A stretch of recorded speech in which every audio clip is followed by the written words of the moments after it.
안녕하세요. 이번 주제는 법인 및 개인 사업자 간에 발생하는 채권 채무 문제 해결 방법에 대한 설명을 드리겠습니다. 사업 관계에서 다양한 채권이 발생하는 경우가 많습니다. 거래처로부터 대금을 받지 못하면 회계 및 세무사무소를 통해 대손상각 처리를 하기도 합니다.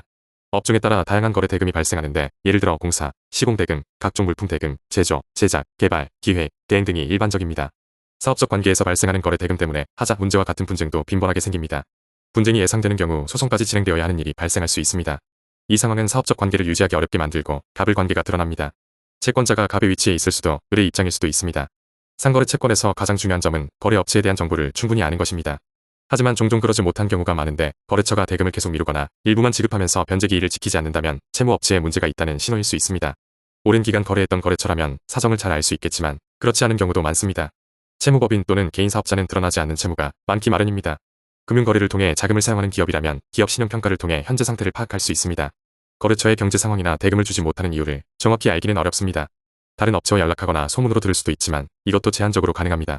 또한 우선순위로 대금을 변제해야 하는 업체가 있을 수도 있습니다. 그럼에도 불구하고 더 중요한 것은 약점을 알고 먼저 압박을 가하는 업체가 우선 변제를 받을 가능성이 크다는 점입니다. 채권자는 신속하게 판단하여 조치를 취해야 하고 변제기일이 한참 지난 뒤에 채권 추심은 이미 소송이나 가압류에 들어간 상황에서는 우선순위에서 밀려날 수밖에 없습니다.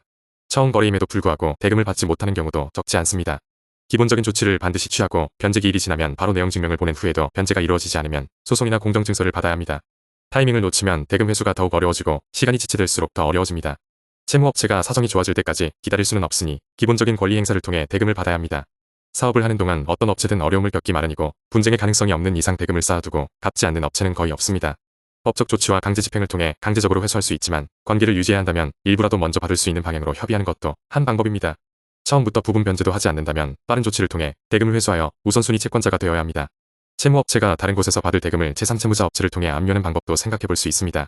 그러나 이러한 경우가 거짓말일 가능성도 크므로 주의해야 합니다. 결론적으로 채권 확보를 위한 신속한 조치가 중요합니다. 더 궁금하신 점이 있거나 도움이 필요하시면 언제든지 문의해 주세요. 감사합니다.